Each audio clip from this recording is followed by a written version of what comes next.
Nilikubali tu, sio eti kwamba nilichagua. This is Dar es Salaam. Ladies and gentlemen, welcome to Dar es Salaam City. Mochwari, kuna mambo ya ajabu.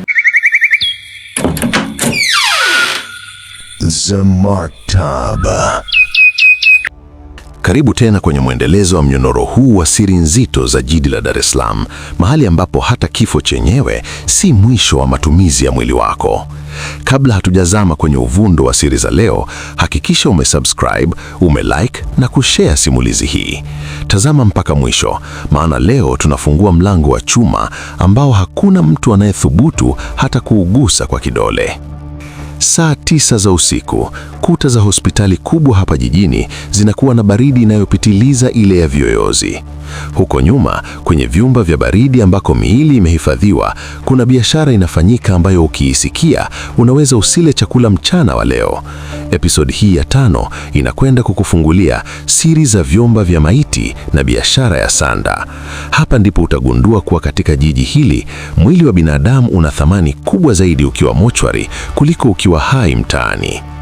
Kuna mtandao wa siri wa wafanyakazi wa mochwari, waganga na wafanyabiashara ambao wanageuza miili ya wapendwa wetu kuwa malighafi ya utajiri na nguvu za giza. Huu ni ukweli mchungu unaofanyika huku, ndugu mkiwa mmelala nyumbani mkisubiri asubuhi ifike ili mchukue mwili kwa ajili ya mazishi. Kabla hatujaingia ndani ya sakata hili la kutisha, kwa yoyote anayeguswa na juhudi hizi za kusema ukweli huu mchungu na kusaidia jamii, unaweza kuchangia chochote kupitia namba ya M-Pesa 0763000350. Michango yako inakwenda moja kwa moja kusaidia watoto mayatima watatu ninaowalea hapa jijini, na lengo langu ni kufikia mayatima wengi zaidi kupitia mapato ya simulizi hizi. Asante kwa moyo wako wa huruma. Dar es Salaam ina upande wa kutisha linapokuja swala la uhifadhi wa maiti. Kuna kitu kinaitwa sanda ya bahati. Hii ni biashara ambapo sanda iliyotumika kufunika mwili wa mtu aliyekufa kwa ajali mbaya au mtu aliyekuwa na utajiri mkubwa inauzwa kwa bei mbaya kwa waganga wa kienyeji. Sanda hizi zinatumika kutengeneza hirizi za mvuto wa biashara na kinga dhidi ya maadui.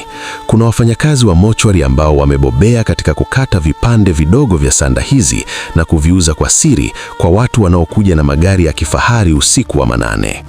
Lakini siri inayouma zaidi ni ile ya ukodishaji wa miili.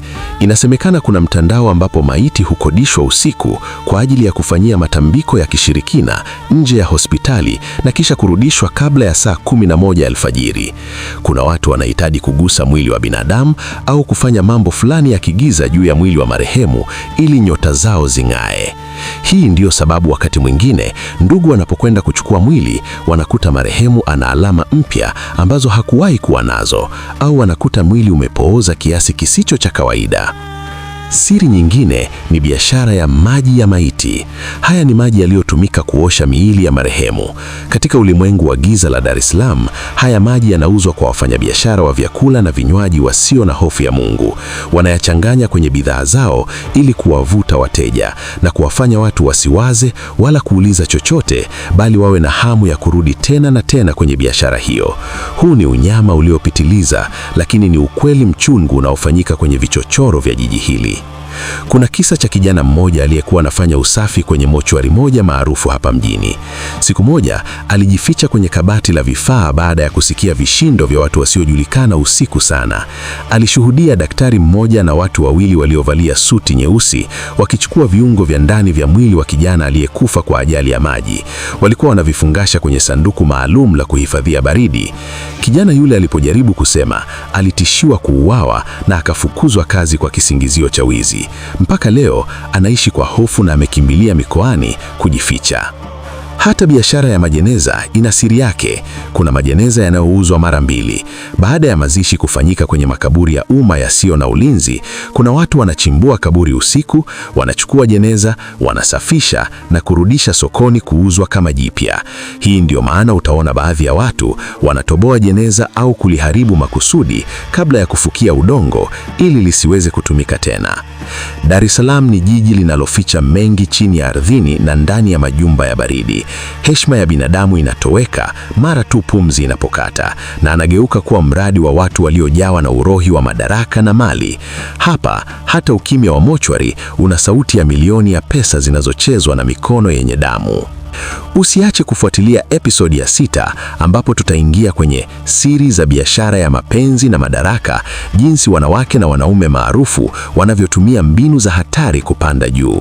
Hapo ndipo utajua kuwa hata ile couple unaoishabikia kwenye mitandao ina siri nzito nyuma ya kamera. Kumbuka kusubscribe, kulike na kushare video hii ili tuendelee kutoa elimu hii ya hatari. Kama unaguswa kusaidia watoto mayatima ninaowalea hapa jijini, namba ni M-Pesa 0763000350. Michango yako inakwenda moja kwa moja kusaidia watoto mayatima watatu ninaowalea hapa jijini, na lengo langu ni kufikia mayatima wengi zaidi kupitia mapato ya simulizi hizi. Asante kwa moyo wako wa huruma. Tukutane kwenye episode inayofuata.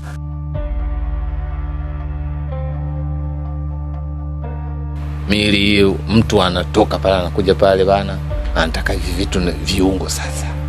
Kuuza viungo. Sasa sio pale anakuja hata mtu ampata ajali. Kachanika.